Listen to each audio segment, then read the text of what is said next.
प्रधानमंत्री नरेंद्र मोदी ने रेडियो कार्यक्रम मन की बात के ताजा एपिसोड में मध्य प्रदेश में छतरपुर जिले के एक महिला स्वयं सहायता समूह के काम का जिक्र किया। प्रधानमंत्री इस कार्यक्रम में सामाजिक मुद्दों पर बात करते हैं और देश के अलग अलग हिस्सों में लोगों के सकारात्मक काम सामने लाते हैं। मध्य प्रदेश के छतरपुर में भी महिलाओं का प्रयास बहुत सराहनीय है। यहाँ के खौब गांव का बड़ा तालाब जब सूखने लगा तो महिलाओं ने इसे पुनर्जीवित करने का बीड़ा उठाया।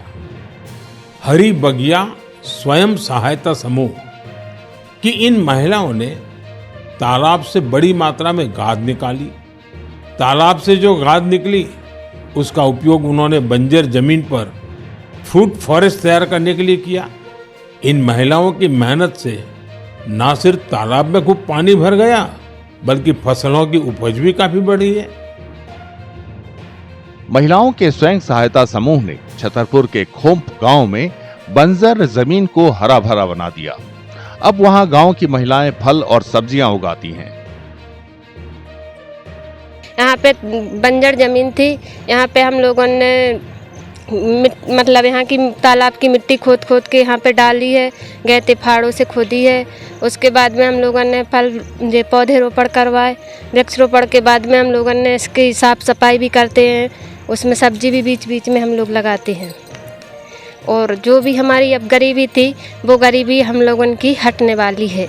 और जो नरेंद्र मोदी ने मन की बात कही आज मैं उससे बहुत खुशी मिल रही है कि हम मतलब देश में पहुंच के मतलब जो हमको कोई नहीं जानता था वो वहाँ हम लोगों को सब कोई जानने लगा। इस प्रकार जैसे सीओ मैडम ने तालाब खुदवाया तो हम लोगों ने मिट्टी यहाँ पर डलवाई, फिर हम लोगों को वृक्ष पौधे भी लगवाए। कितना समय लग गया आप लोगों को? हमको 2.5 साल हो गया लगभग।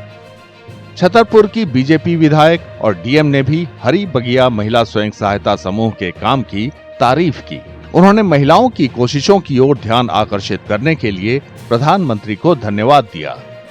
यहाँ पर हरी बगिया समूह की बहनों ने कमाल करके दिखाया है और माननीय प्रधानमंत्री आदरणीय नरेंद्र मोदी जी ने मन की बात में इसका जिक्र किया है। ये हम लोगों को बहुत बड़े गौरव की बात है। शासन के विभिन्न मदों के माध्यम से नीति आयोग, हमारा अटल भूजल और नरेगा के माध्यम से यहाँ पर जो बंजर ज़मीन थी इसको उपजाऊ बनाई गई। शासन की हमेशा से मंशा रहती है कि विभिन्न योजनाओं के कन्वर्जन से एक अच्छा प्रोजेक्ट डेवलप करा जाए, जिसका पूरा उदाहरण इस पंचायत में दिखाई पड़ता है। जैसा कि इसकी रूपरेखा इस प्रकार है कि पहले यहाँ पे अतिक्रमण था, उसके बाद यहाँ पे लीडरशिप ली गई, उसमें सबसे पहले उस अतिक्रमण को हटाया गया। उसके बाद इस अतिक्रमण को हटाने के बाद वहाँ पे नीति आयोग के माध्यम से गाद निकालने का काम किया गया, जो चंदेलकालीन तालाब है। उस गाद निकालने के बाद जो बंजर जमीन थी उस पे वृक्षारोपण किया गया नरेगा के फंड की मदद से, और सिंचाई के लिए अटल भूजल योजना के माध्यम से सिंचाई की। जिला प्रशासन ने कहा कि वो स्वयं सहायता समूह के उगाए फलों और सब्जियों की मार्केटिंग में मदद करेगा। इससे बंजर जमीन को हरा भरा बनाने वालों की आमदनी बढ़ेगी और वे आत्मनिर्भर हो सकेंगी। अगर आप ये वीडियो YouTube पर देख रहे हैं तो हमारे चैनल को सब्सक्राइब करें और बेल आइकन को दबाना ना भूलें। अगर आप Facebook पर ये वीडियो देख रहे हैं तो हमारे पेज को लाइक करें।